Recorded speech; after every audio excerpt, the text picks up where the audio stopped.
ya. Oke. Eee, jadi yang pertama, kita akan mencoba untuk melihat bagaimana sebenarnya startup itu berkembang, ya.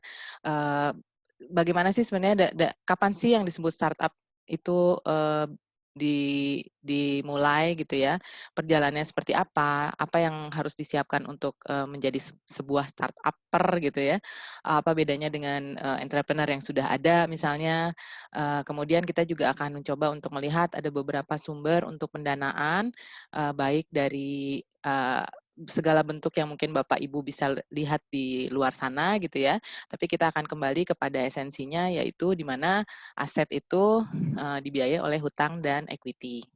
Kemudian yang ketiga, kita akan melihat, bagaimana startup bisa mengakses P2P lending, apa yang harus diperhatikan dalam hal ini. Kemudian yang terakhir, kita akan lihat bagaimana juga startup bisa memanfaatkan sistem, pendanaan yang disebut crowdfunding, karena ini ada bedanya sedikit banyak ya Bapak Ibu. Baik, nah sekarang kita akan mulai dengan startup. Apa sih bedanya startup dengan entrepreneur? Gitu ya. Kalau ini saya ambil dari Google ya, memang saya belum, apa namanya, ini cukup cukup informatif menurut saya gitu ya. Nah, startup itu biasanya belum punya marketplace, mereka baru punya ide, ya, baru punya ide. Kalau ada pun, prototipe-nya sifatnya mock up. Ya, ada beberapa customer yang menjadi mungkin, pilot project-nya mereka, berupa teman-teman dekat, keluarga, ya, dan istilahnya baru, namanya juga pilot ya, baru coba-coba. Nah, biasanya belum ada base customer yang, tetap ya, tidak ada customer inquiries-nya, kemudian, biasanya modal seadanya ya, inisial kapitalnya kita bilang, tidak ada. Kalau ada mungkin juga berasal dari teman-teman dekat atau keluarga yang, sifatnya pinjaman lunak gitu ya. Nah, sementara kalau untuk entrepreneur ini biasanya sudah lebih mapan ya, sudah punya pasarnya, sudah punya customer yang tetap, ada customer inquiries dan punya juga, kapital yang sudah berjalan menjadi, OPEX ya, operational, expenses. Nah, memang, mungkin Bapak Ibu yang sudah sekarang ini entrepreneur, awalnya adalah startup ya, tapi mungkin bedanya dengan sekarang, startup yang sekarang nih sangat, kuat dengan ide ya, kuat dengan ide dan sifatnya biasanya dia berbasis aplikasi. Dia biasanya, bentuknya apps ya, atau ada yang game ya, sifatnya menggunakan banyak sekali digital platform. Sementara untuk entrepreneur, walaupun misalnya jualannya itu sifatnya fisik, makanan, baju, kemudian jasa, nah itu biasanya masih, walaupun sudah banyak yang melakukan digital marketing seperti sesuai bahan yang dari tadi Pak Willy Gunadi, namun, apa namanya, interaksi dan dengan customer tuh masih juga dengan, face to face ya. Karena memang tidak mudah mengubah, pola kita dari offline ke online. Nah, tapi kalau startup tuh biasanya pada umumnya mereka start dari, aplikasi, karena mereka ingin connecting the dots biasanya. Nah, oke, kita lihat ini adalah perkembangannya dari startup. Kalau kita lihat di awal itu, paling atas, di kotak yang, warnanya abu-abu tua ini, maka biasanya ini yang disebut, fase development, ya. Fase development ini biasanya mereka punya bisnis-bisnis ide, kemudian sudah mulai menyiapkan bisnis plan, ya, akan ngapain, marketingnya mau melalui apa, kemudian target marketnya siapa, dan sebagainya. Nah, kemudian mereka juga mencoba untuk mencari yang namanya seed financing, karena untuk membuat misalnya prototype sebuah apps itu juga butuh biaya, ya. Buat mock up itu juga perlu biaya, sehingga itu disebutnya seed financing. Nah, apakah seed financing ini bentuknya misalnya pinjaman atau equity, itu nanti tergantung dari, kesepakatan dua belah pihak, ya. Karena tentunya bagi investor itu high risk, high return, ya, sama.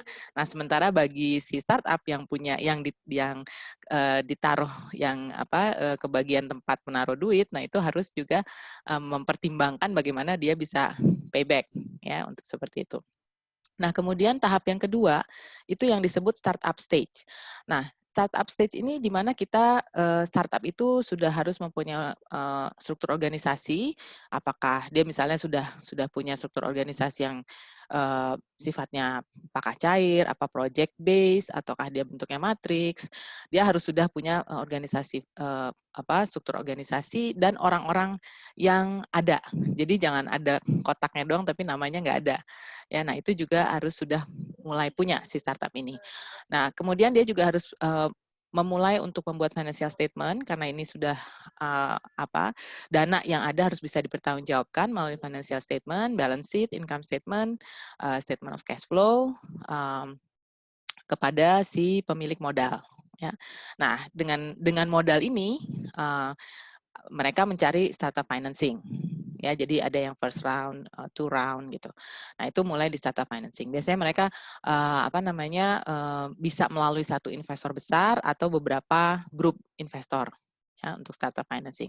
Tapi para investor ini sudah melihat apakah startup ini punya organisasi yang solid gitu, tim yang bagus gitu, yang network yang teamworknya bagus, sehingga dia bisa memutuskan di mana duitnya mau ditaruh. Ya. Nah, kemudian biasanya sejalan dengan itu dia sudah punya produk. Sudah kalau dia punya apps-nya tuh udah mulai menarik menarik customer. Ya, jadi di tahap ini mereka nggak diem aja, tapi mereka sudah mulai melaunch app-nya. Apakah ada misalnya promo tertentu, gitu. Mereka sudah mulai attract customer. Karena kalau nggak mereka nggak bisa mempertahankan cash flow dan bisnisnya ya. Belum ada profit gitu biasanya. Nah, kemudian ini di tahap ini diuji nih. Biasanya bisa antara 6 bulan sampai setahun, setahun sampai 2 tahun, 2 tahun sampai 3 tahun. Apakah customer base-nya itu bertambah gitu. Apakah semakin banyak orang yang pakai atau justru nggak semakin banyak orang yang pakai gitu ya. Ini juga bersamaan dengan dia harus mencoba untuk membuat perkembangan-perkembangan yang baru di dalam fitur-fiturnya itu ya. Karena kalau misalnya kita bilang apapun ya, kita bikin startup P2P misalnya, kan udah banyak di pasar gitu ya, udah banyak di luar sana. Nah, bagaimana kita attract people ya. Jadi masing-masing itu akan mempunyai bisnis model yang berbeda startup ini. Nah, kemudian tahap yang berikutnya startup ini akan masuk ke dalam survival stage, di mana kompetisi sudah banyak ya. Dia juga dimonitor sama yang punya uang, sama investor. Kemudian dia juga di satu pihak dia butuh cash juga ya untuk running, sehingga ini masih banyak PR-nya ya untuk startup ini. Itu mereka harus memonitor kinerja keuangannya, kemudian juga mungkin harus mengidentifikasi kebutuhan-kebutuhan proyek yang membutuhkan cash besar, kemudian dia harus juga mencoba untuk mendapatkan first round financing. Ya, first round ini kalau Bapak Ibu dengar ada unicorn, dekakorn, popcorn gitu ya, itu udah bisa first round, bisa second round, bisa third round sebelum akhirnya nanti sampai dia di IPO ya. Karena seharusnya startup itu nanti ujungnya ke IPO gitu. Karena banyak sekali yang akan swim around gitu ya di dalam pasar untuk financing ini selama jangka waktu yang cukup lama. Jadi mereka hidup dari financing ke financing gitu. Nah, kemudian setelah survival stage, masuk ke dalam rapid growth stage, di mana orang udah tahu ada startup X gitu ya, mereka udah paham bisnis modelnya seperti apa, udah menjadi customer yang loyal, banyak ya, mungkin ada yang di dalam negeri aja, ada yang sampai luar negeri, tergantung dari produknya, dan ini mulai yang namanya create dan build value ya. Kemudian dia akan mendapatkan additional financing. Kemudian kalau memang dia mutusin untuk exit, ya harus dipikirkan exitnya seperti apa, sesuai dengan konfigurasi kapital capital structure-nya seperti apa, struktur kapitalnya apakah dari debt, apakah dari equity. Kemudian setelah itu masuk ke dalam early maturity stage ya, di mana early maturity ini produknya udah artinya dia udah growth-nya mungkin udah melambat ya, tapi dia masih ongoing operation-nya dan dia harus maintain dan add value sehingga kemungkinan untuk mendapatkan season financing ini biasanya sudah menjelang IPO ya, atau belum, atau malah season financing, artinya dia udah mulai jual saham lagi gitu setelah IPO. Ya, tahap-tahap ini mungkin kita menganggap sekarang kayak Facebook udah lewat matured ya, apa namanya, tahap-tahap yang dia bukan lagi startup. Nah, di masing-masing stage ini mereka ada apa, kebutuhan keuangan yang memang tidak bisa dipungkiri. Ada 2 pilihan tadi, ya. Mungkin saya tidak terlalu akan bahas di sini. Kita akan lanjut ke bagian berikutnya. Namun ini pada umumnya tahapannya seperti ini sesuai dengan produk life cycle, ya. Nah, untuk tahap pengembangan itu biasanya ada business ideas ya, dan si para startuper ini harus menyiapkan business plan dan mencoba untuk mendapatkan seed financing. Apa artinya ya? Karena saat ini banyak sekali komunitas-komunitas yang membuka pintu untuk inkubator. Ya, jadi antara ide, kemudian inkubator, kemudian nanti baru mendapatkan pendanaan dan bisnisnya running itu kadang-kadang sekarang udah campur. Artinya apa namanya, banyak anak muda yang mencoba ke sana gitu ya, dan biasanya tahapan begitu dia dapat duit, oke besok harus launch gitu. Jadi memang waktu timing itu sangat sangat krusial gitu ya. Apa namanya, sebelum COVID ini. Nah, COVID ini mungkin agak menurun ya karena kita tidak boleh apa face to face ya, terlalu apa membuat banyak meeting dengan banyak orang ya. Tapi pada umumnya kalau dalam kondisi normal itu banyak sekali komunitas-komunitas atau pertemuan-pertemuan community yang dibuat untuk mencari ide-ide terbaik yang bisa dibiayai. Nah, ini salah satu contoh bisnis, ide bisnis. Apa yang disebut ide bisnis biasanya ditampilkan dalam bentuk bisnis model kanvas ya. Contohnya misalnya untuk m-commerce, ini saya ambil dari Menakri tahun 2014, ini dari Turki. Nah, misalnya untuk m-commerce bisnis model, maka dia harus menjelaskan, si yang punya ide ini harus menjelaskan value proposisinya apa, customer segmentnya apa, kemudian apa namanya, relasinya seperti apa, channelnya apa, dan revenue-nya tuh dari mana. Gitu ya. Nah, sejalan dengan itu cost structure-nya apa ya, karena itu dari cost itu maka dia harus bisa menentukan apakah dia akan meminjam atau dia cari seed financing gitu ya. Nah, tentunya masing-masing bisnis model ini, contoh yang lain adalah ini adalah startup yang berbase apps ya, aplikasi. Misalnya mHealth tadi, m-commerce. Nah, ini mHealth misalnya adalah dia punya value proposition untuk meningkatkan healthcare through mobile device and network, dan juga untuk menurunkan biaya. Nah, sekarang ini banyak sekali ya kayak Halodoc, kemudian mHealth yang lain yang apa namanya, masing-masing mungkin target marketnya berbeda, tapi dia akan launch untuk apa namanya, sebagai startup baru gitu. Nah, tentunya pembiayaan atau revenue stream dari si mHealth business model mungkin berbeda ya dengan mHealth yang berasal dari m-commerce gitu ya. Misalnya dia kalau m-commerce di sini dia ada charge-nya, subscription fee, ada commission fee dan per transaksi gitu. Sementara kalau mHealth kita lihat subscription, dia charge untuk premium berupa langganan gitu ya. Kemudian dari advertising dan juga package sales, misalnya layanan yang sifatnya ada apa konsultasi juga, kemudian beli obat juga dan sebagainya. Ya, nah, kemudian contoh lain ini contoh ide bisnis lain misalnya m-governance ya, kita mungkin belum dengar tapi mungkin soon akan ada ya. Ini adalah getting public service dan information dari kapan aja. Jadi mungkin sekarang Bapak Ibu sudah ada yang namanya Samsat dari Topet ya, itu juga salah satu cikal bakal tapi belum berupa m-governance gitu. Nah, ini ada customer segmentnya siapa dan revenue stream-nya dia berdasarkan transaksi. Kemudian data akses, kemudian free service ya, sponsorship biasanya. Nah, itu makanya beda ya, jadi pendapatannya beda, cost structure-nya juga pada umumnya mirip-mirip, tapi kita akan bilang cost structure untuk m-governance ini lebih ke data, infrastructure dan cost driven activity yang berdasarkan dengan M-governance. Nah, berdasarkan revenue stream ini investor akan melihat ya apakah si ide ini bakal sustain atau tidak ya, apakah resikonya tinggi atau tidak gitu ya, dan apakah dia tentunya layak mendapatkan pendanaan atau tidak. Ya.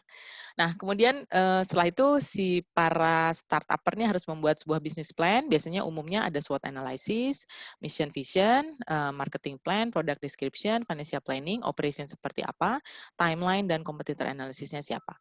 Nah, ini penting karena kita kalau kita taruh uang misalnya untuk 6 bulan atau sampai setahun, maka kita akan harus make sure apakah mereka si para pebisnis ini sudah memikirkan kompetitornya. Kalau misalnya besok keluar M-Health yang lain gitu ya, yang backup misalnya dananya besar, nah dia harus pikirkan itu gitu. Jadi harus analisanya harus cukup tajam di sini sehingga karena ini berkaitan dengan risiko. Ya risiko kalau kita taruh duit, kita pengennya duitnya nggak hilang gitu ya. Masalah si startup-nya itu bisa kelola atau enggak itu urusannya startup ya. Kalau untuk investor dia bilang oke duit gue bisa balik nggak tahun depan gitu ya dengan sekian X rate gitu. Biasanya kan kalau investor seperti ini kan maunya di atas bunga bank ya gitu.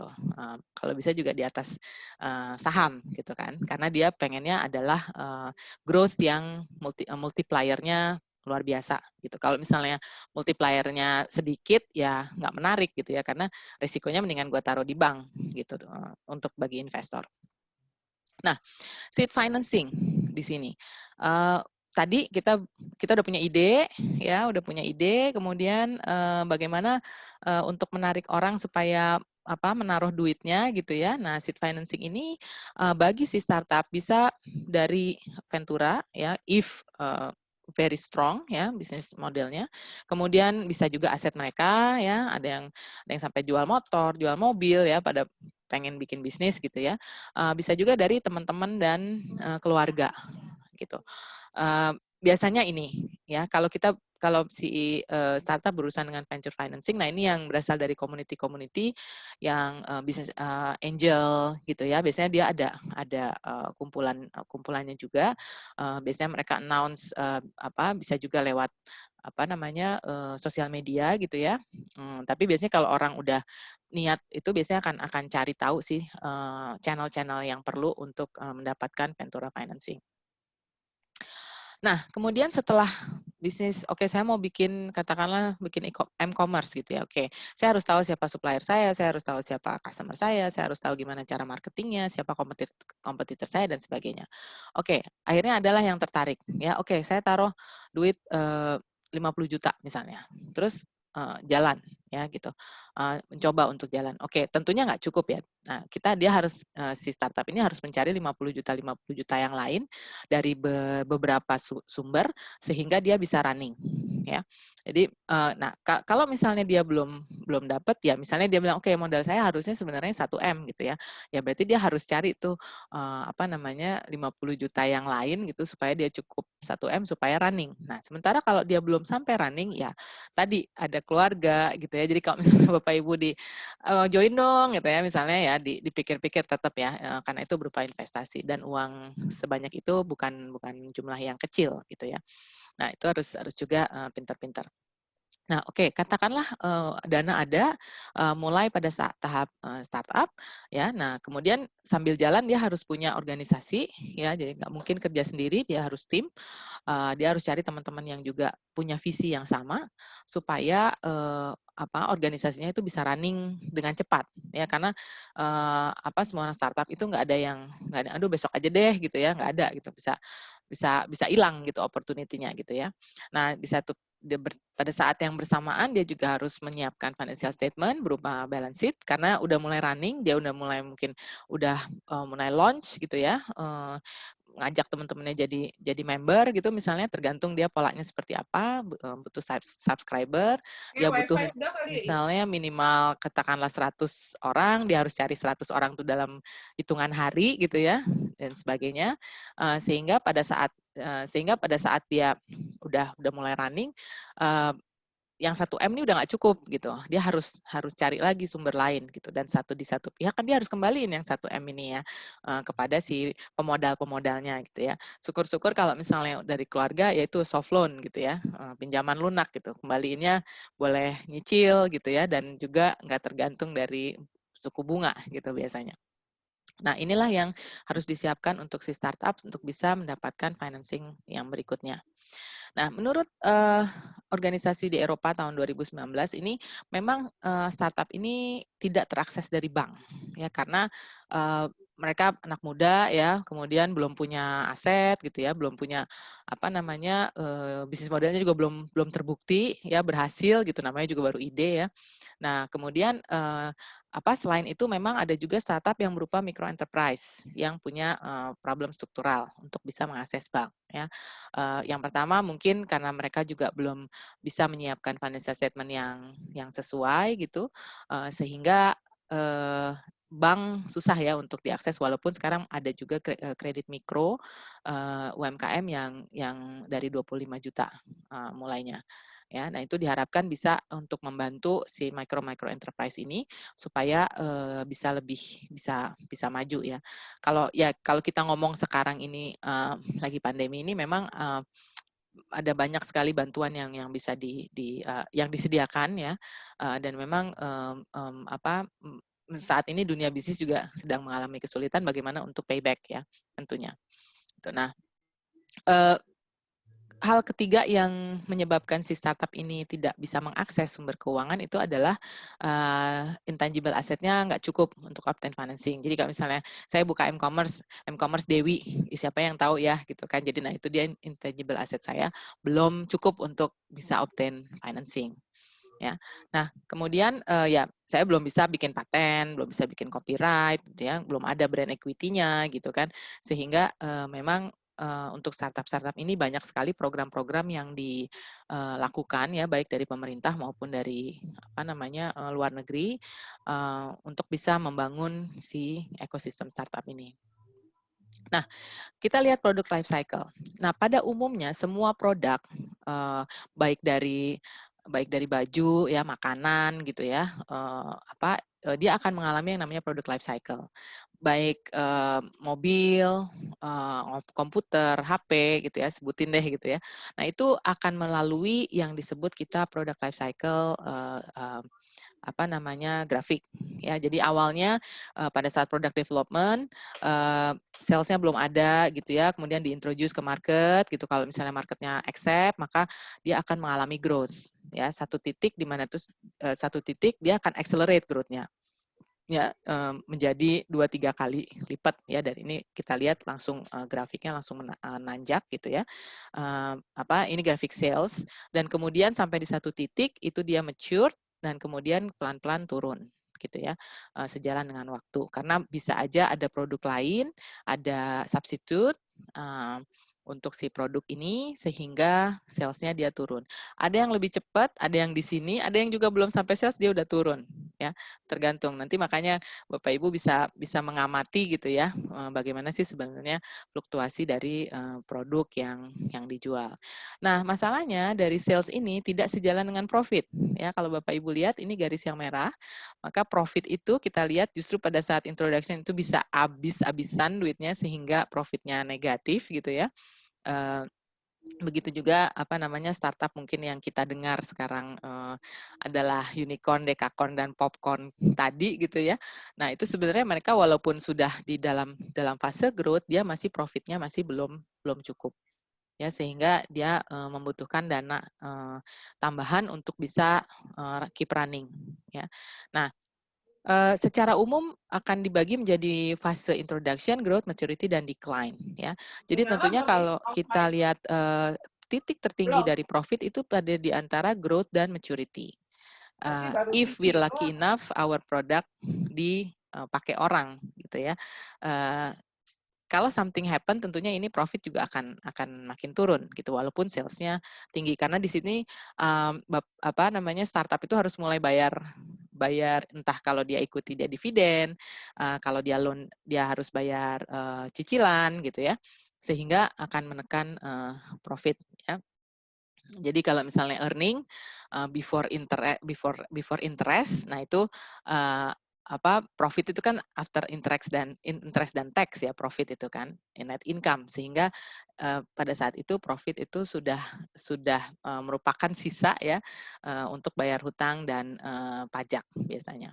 Nah kemudian sehingga kalau kita lihat ngapain ya bisnis ya, ini juga seperti ini. Nah itulah menariknya, karena pada saat kita hype di sini, orang akan, wah saya pakai produknya Bu Dewi nih gitu. Nah itu tentunya merupakan kebanggaan juga buat si pebisnis ya. Nah biaya-biaya itu akan terdiri apa? Perputaran usaha dan biaya inovasi. Dan tentunya untuk maintain inovasi itu kita harus keep research dan development kita, ya itu yang membuat inovasi, dan itu pasti akan memakan atau membutuhkan biaya. Oke, nah kemudian di sini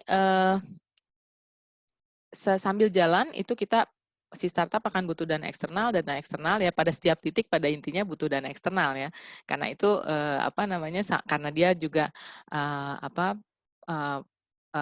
harus maintain profit ya, karena dia harus kembalikan juga uang pinjamannya gitu, dan di satu pihak juga dia harus kalau bisa diasuransikan sehingga dana itu dibutuhkan untuk perkembangan usaha yang selanjutnya ya, dan bagaimana mungkin dana tidak masalah ya, tapi bagaimana mengalokasikannya kepada sumber-sumber daya perusahaan sehingga dia bisa tetap agak lama di maturity-nya ini gitu ya, sebelum dia turun gitu. Nah, itu yang biasanya banyak hal yang bisa dilakukan, termasuk di antara inovasi, kemudian juga resource sumber daya orangnya harus di-training gitu ya, dan sebagainya gitu.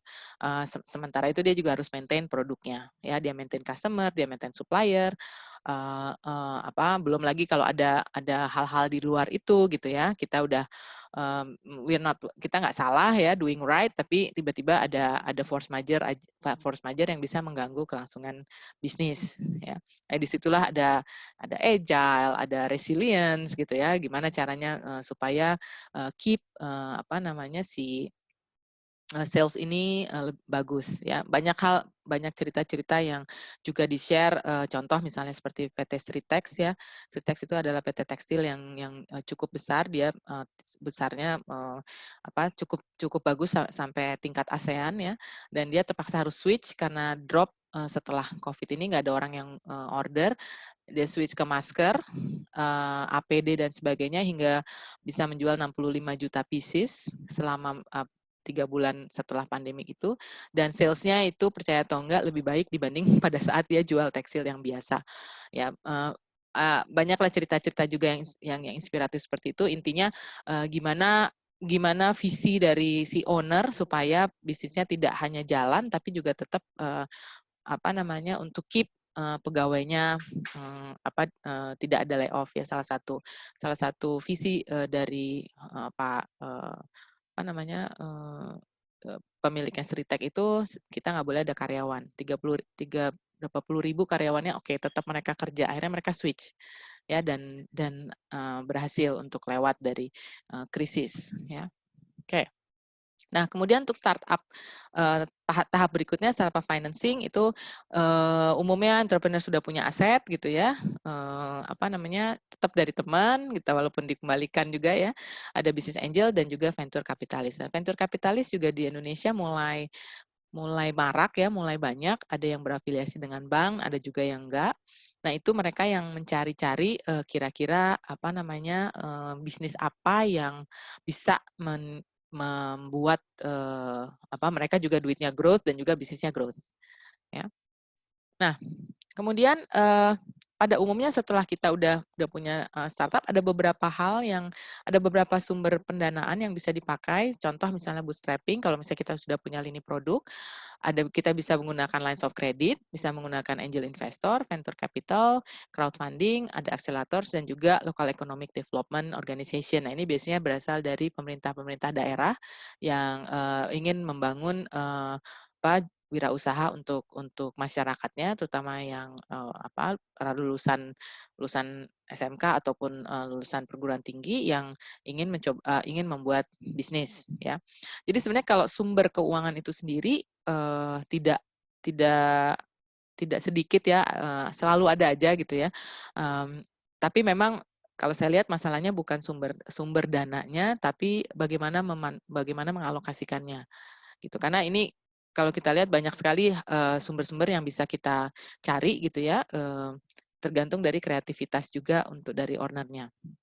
Nah, kemudian harap diingat, untuk bagi pebisnis ya, financing ataupun funding yang diperlukan tetap, kita, usaha itu terdiri dari artinya modal itu, balance sheet kita terdiri dari 3 hal ya, aset ya, terdiri dari liabilities dan equity ya. Jadi aset sama dengan liability tambah equity.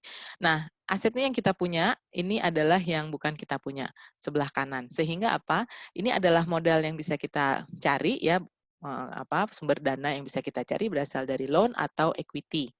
Nah, karena sumber ini cuma 2, tinggal kita, relate-kan saja, misalnya bootstrapping ya, kayak kita lihat dulu bootstrapping apa sih? Bootstrapping itu sebenarnya contohnya adalah factoring. Jadi factoring itu kalau kita sudah tahu, kalau kita misalnya, sudah produk kita sudah dipesan ya, nilainya katakanlah 30 juta, dibayar baru bulan depan. Nah, itu kita bisa lakukan factoring. Factoring itu apa? Kita ke bank, kita bilang, "Oke, saya akan dapat duit 30 juta bulan depan, saya akan factoring." Jadi bank bayarin dulu, nanti si orang customer-nya bayar ke bank, gitu. Nah, itu adalah factoring.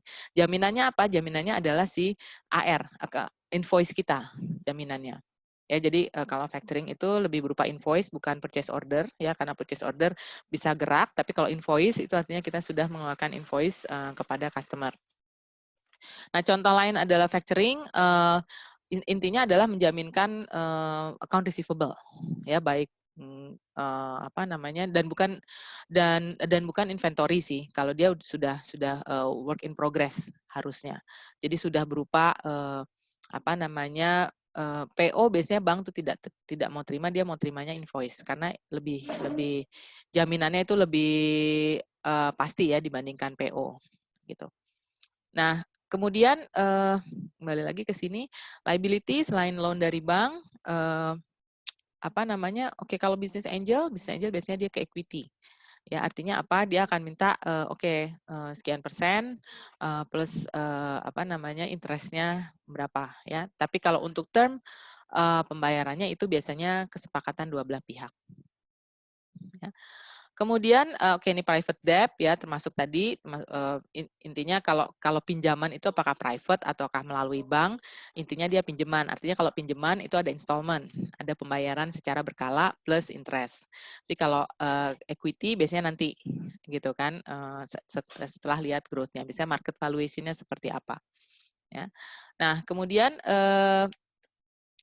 tadi online alternative financing kita lihat untuk ini ada sedikit data untuk EY, tapi ini memang agak 9 tahun yang lalu ya. Jadi, tapi ini menunjukkan bahwa akses untuk venture capital equity itu makin banyak di negara-negara yang kita lihat di sini yang kuning, itu semakin baik ya, dari Brasil, Cina, India, Indonesia, Turki,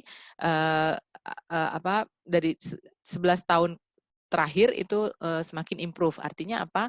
Artinya semakin banyak kesempatan untuk startup bisa berkembang, selain juga si para pemodal ini mempunyai channel untuk menyalurkan dananya ya, karena dana itu kan nggak boleh idle ya, dia harus diputer gitu, either dia dapat interest dari bank atau dia dapat dari usaha ya. Nah, kemudian yang kita masuk ke bab yang ketiga adalah how startup can access peer-to-peer lending. Yang namanya lending semua sama, baik dari bank maupun dari peer-to-peer, cuman memang sekarang kita lihat startup ini punya kesempatan untuk bisa mengakses loan dari pendanaan selain bank ya, karena memang bank kita lihat majornya di semua negara itu state owned, jadi pemiliknya adalah negara dan mereka biasanya modelnya B2B ke besar ya, jadi mereka misalnya udah punya loan list tertentu ya, baru sisanya disalurkan ke yang lain gitu. Nah, aplikasi prosesnya kompleks ya, time consuming dan juga melelahkan, belum tentu diterima. Namun beberapa bank ini mulai juga untuk go digital dan mereka mulai menerapkan yang namanya customer profiling itu, yang mau minjem itu dengan langsung income, kemudian umur, lama kerja, ya durasi kerjanya, dan itu bisa langsung mereka hitung availability-nya berapa yang bisa dipinjam, cicilannya berapa, selesainya berapa lama. Ya, itu mereka sudah mulai beralih ke digital sehingga memotong proses aplikasi yang terkenal kompleks dan lama ini. Ya. Nah, kemudian biaya transaksinya memang tinggi dan buat startup itu nggak ekonomis ya, karena dia biasanya dari sekian, misalnya yang dia pinjem itu biasanya dia nggak full dapatnya. Ya. Nah, kemudian ini harus ada 5C yang dipenuhi oleh startup, ya, dia lihat karakter tadi itu organisasi, form organisasi yang ada, kondisinya seperti apa dia, apakah dia punya pinjaman di tempat lain gitu ya, apakah dia pinjaman di tempat lainnya itu berupa konsumtif atau enggak, yang kayak gitu. Kemudian dia cukup kapital kapitalnya seperti apa, kapasitas seperti apa, dan jaminannya apa. Ya kadang-kadang karena si startup ini belum punya aset sendiri, ya dia cuma punya dirinya gitu yang dijaminkan, kan nggak bisa ya gitu. Jadi untuk 5C ini karena itu startup agak sulit untuk membuat pinjaman ke bank yang komersial ya. Nah, sebagian negara ada yang punya sistem scoring, ada yang enggak. Nah, peer to peer itu memotong itu semua ceritanya ya. Jadi mereka direct financing, langsung bisa kasih dana karena mereka biasanya di belakangnya juga ada backup pendana ya. Dan peer to peer ini bisa ke person, bisa perorangan atau bisnis online ya. Kemudian mereka juga punya rate-nya mungkin sedikit lebih tinggi, tapi cepat gitu ya. Dan memang dari sisi peer to peer sendiri, startup kalau harus mengecek apakah peer to peer itu berizin atau tidak, atau berlisensi atau tidak. Karena apa? Karena bisa aja si peer to peer ini dia dari sisi investornya dia bisa aja berupa bisa dibawa lari gitu ya uangnya. Nah, itu jangan sampai seperti itu. Nah, kemudian ini contoh untuk dari peer to peer lending, ini adalah mereka punya produk dan service seperti online loans, customer loans, cash advance, startup loans ya, sampai supply chain finance product yang bilang bahwa oke, kalau supplier lu siapa aja gitu ya. Supplier lu juga bisa pinjam ke kita gitu. Jadi mereka sampai sana ininya. Jadi kalau kita adalah startup yang berada di antara ekosistem yang lain, nah itu dia akan mengarah juga ke ekosistem kita sehingga istilahnya dia peer to peer ini mempunyai dari end to end ya. Nah, karena dia digital maka dia harus punya sistem dan infrastruktur yang baik ya. Sistem payment-nya seperti apa, credit profiling-nya seperti apa. Di Cina itu sudah menerapkan yang namanya bukan biometrik tapi wajah, face recognition. Jadi kalau misalnya saya pernah pinjam terus ini saya baik gitu ya, profil saya baik, nggak pernah nunggak, begitu lihat, oh mukanya Dewi, langsung dikasih, gitu ya, hal seperti itu. Sehingga sangat memudahkan bagi pengusaha untuk bisa lewat peer-to-peer. Cuman memang di Indonesia belum secanggih itu. Nah, kemudian ada debt collection management-nya, semua ini adalah online. Ya, customer acquisition dan customer service juga semuanya online. Ya, yang nakal-nakal juga ada gitu ya. Tapi poinnya kan kita di sini adalah bagaimana startup ini mendapatkan pendanaan dari peer to peer. Nah, ini ada beberapa top 10 peer to peer, ini masih angka 2019 ya. Yang saat ini yang paling banyak mungkin Amarta, sementara yang lain mengikuti Investri juga cukup agresif ya dalam mencari debitur gitu. Kemudian Coinworks, Gradana ini adalah untuk developer, jadi dia mencari pinjaman-pinjaman yang bisa disalurkan untuk rumah. Ya. Kemudian Danamas dan sebagainya. Nah, silahkan dicek aja kalau berminat. Nah, yang terakhir adalah untuk crowdfunding. Nah, crowdfunding ini sebenarnya sifatnya adalah dana kolektif dari masyarakat yang masyarakat ini tidak mengharapkan imbalan, tidak mengharapkan interest. Jadi mereka mengharapkan kalau misalnya, oke, saya mau ikutan crowdfunding untuk startup yang cari dokter untuk di remote pulau yang terpencil misalnya gitu ya. Nah itu biasanya si orang ini tidak minta kembali, tapi paling tidak namanya adalah dikredit bahwa crowdfunding project A itu ada si Dewi Tamara gitu ya. Biasanya saya kan nggak akan mana duitnya balik dong gitu, enggak gitu. Yang kita ingin memang sometimes itu benar-benar filantropik sifatnya.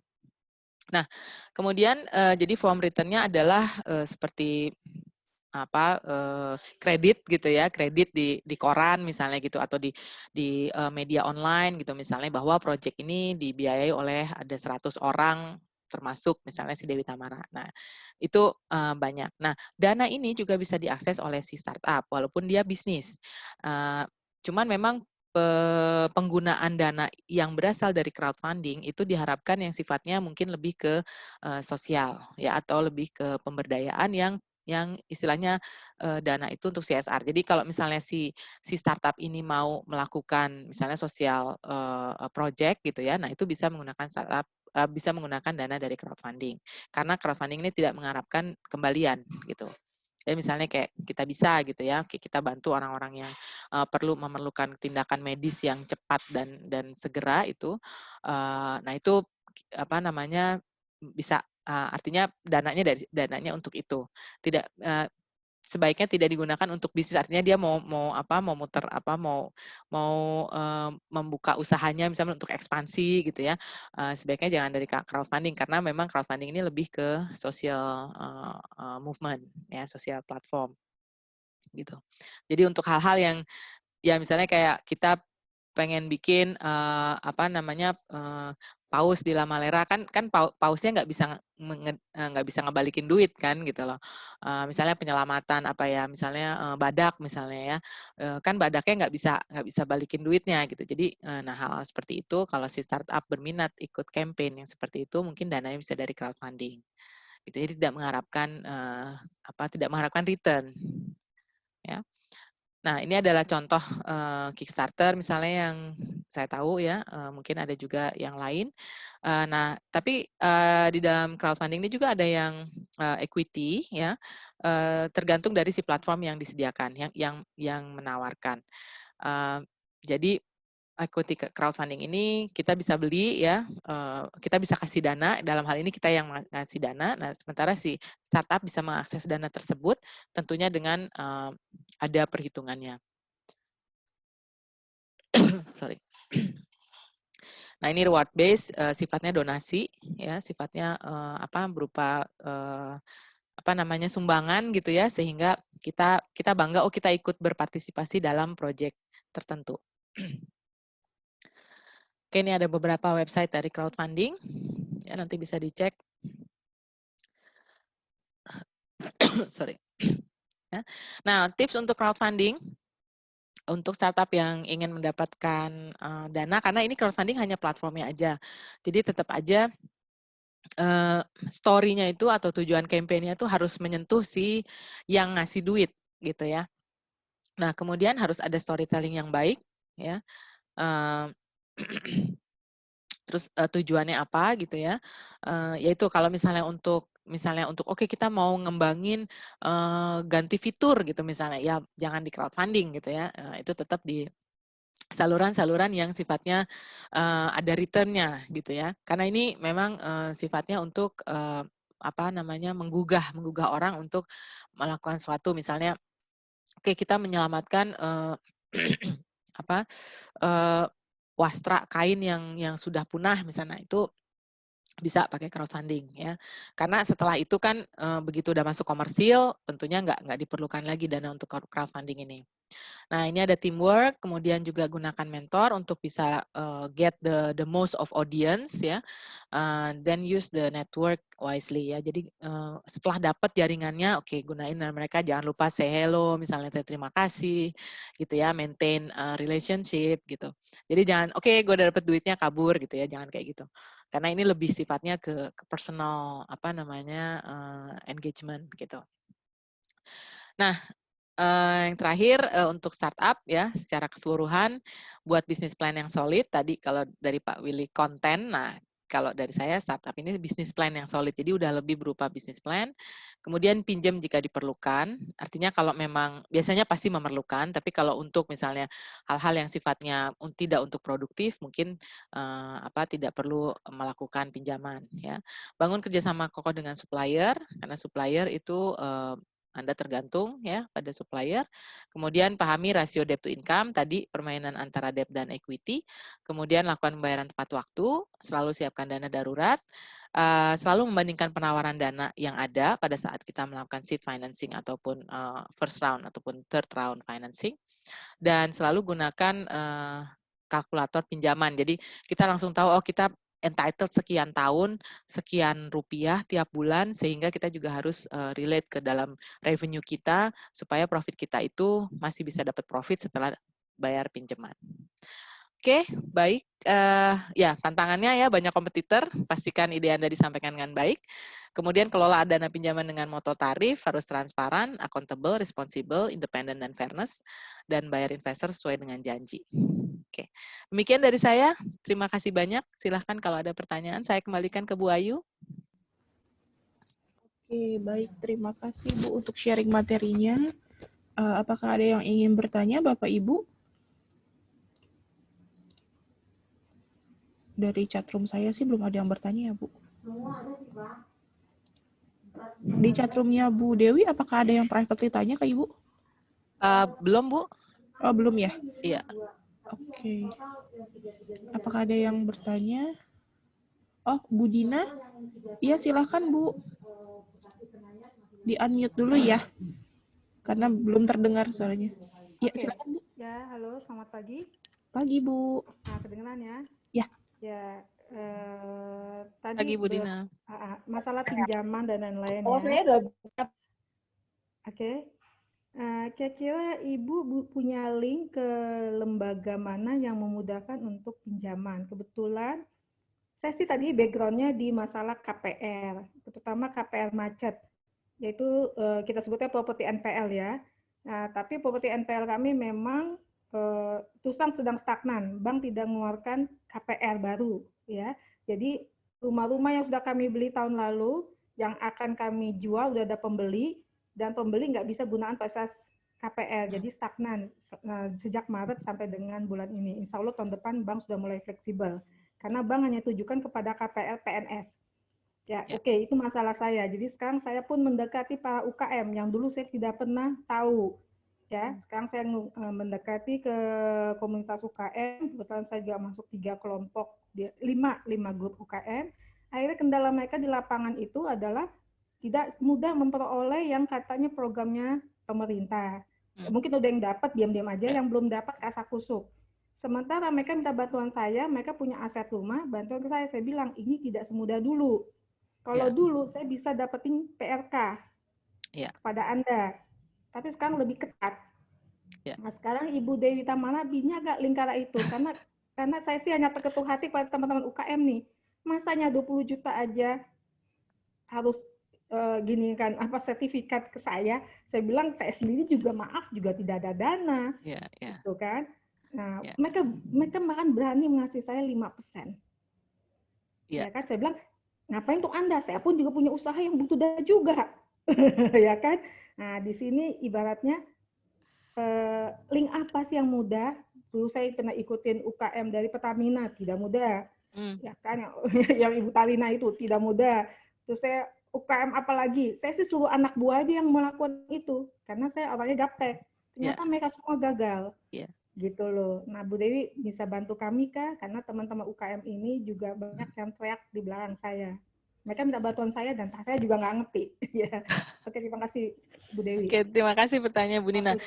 Ya Bu, memang apa namanya untuk sekarang ini memang semuanya susah Bu. Saya juga terus terang tidak ada link yang cespleng gitu ya untuk ke sana. Semua juga struggle. Ya memang apa namanya mungkin kalau misalnya kayak BPR gitu ya, saya kalau di daerah mana Bu kalau boleh tahu? Jabodetabek lah. Jabodetabek itu dia. Makanya mungkin sekarang karena semua tuh sekarang tiarap Bu. Fintech semuanya memang lagi juga sulit. Mereka juga nggak bisa kasih pinjaman terlalu jor-joran gitu ya, karena yaitu resikonya istilahnya yang dipinjemin duit ini bisa balikin nggak gitu. Teman-teman saya yang di fintech pun juga ya kita nggak bisa Bu mau keluarin uang gimana gitu, karena profil usaha semuanya juga susah sekarang gitu. Kalau misalnya mereka bisa apa namanya katakanlah 100% hak umum, sekarang di hari biasa, di hari normal mereka sekarang pemasukannya 50% paling banyak gitu loh. Terus gimana mau bayar pinjaman gitu.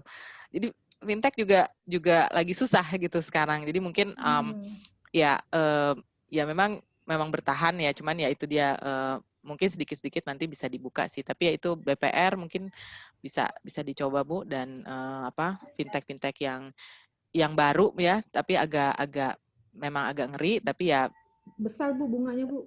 ya itu dia makanya yang baru tuh pasti berani tapi besar bunganya. Sementara yang lama ya ada batasnya juga gitu, karena mereka lihat juga ini profilnya si peminjam ini susah gitu untuk dipegang ya, karena kondisinya kayak gini gitu kan.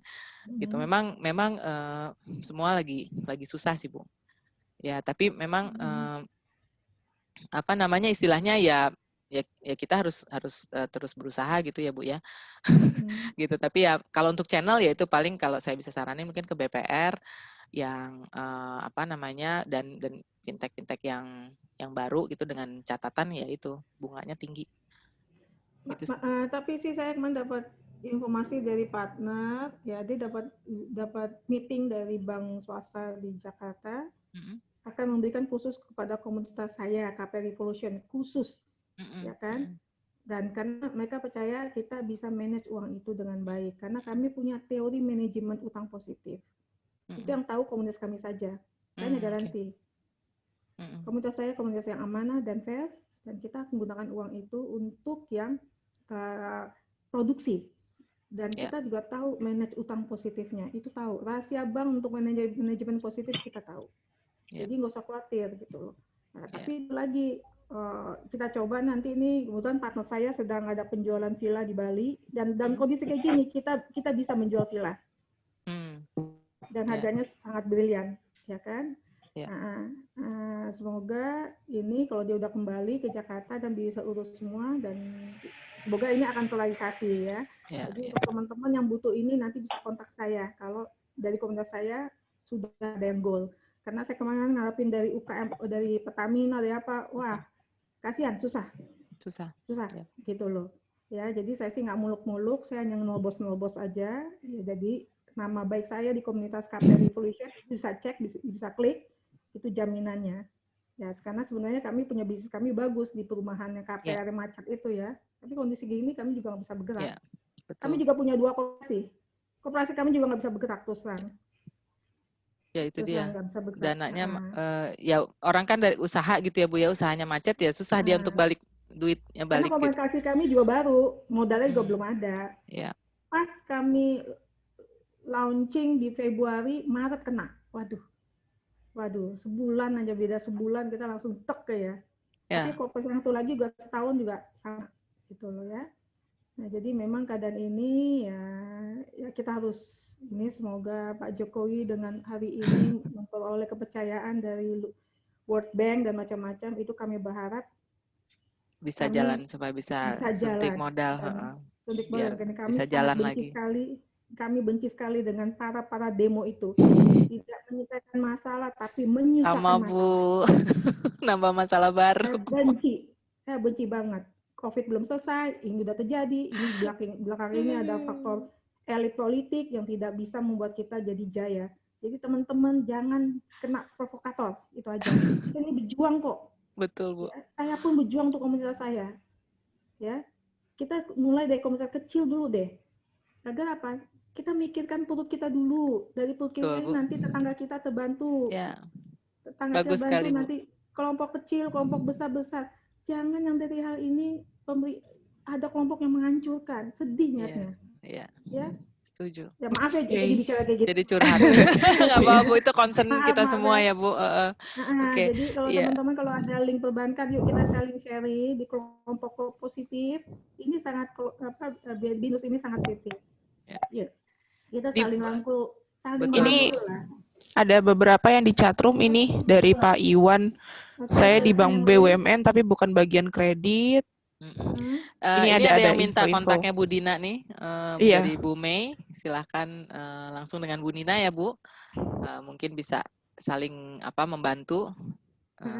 Ya, Oke, bantu silakan lihat teman-teman di, ya. Yang silakan. teman dari BUMN, dari bank, tolong bantu ya.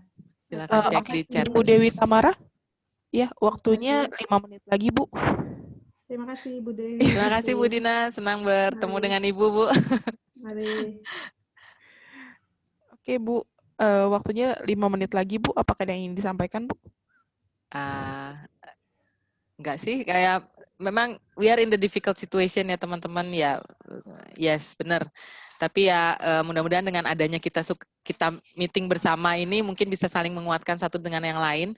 Karena saya sendiri terus terang hanya membaca dari koran gitu ya, dan tapi saya tahu di lapangan itu memang sangat sulit gitu. Teman-teman juga yang dari fintech juga susah, Bu, nih mesti gimana gitu. Dia bilang ya mau nggak mau nunggu akhirnya gitu. Nah, untuk nunggu itu mungkin kita bisa melakukan hal-hal yang positif, sharing bersama, supaya nanti begitu kondisi sudah normal kita bisa langsung boost lagi bisnis kita ya, dimanapun apapun yang kita lakukan dan yang kita kerjakan.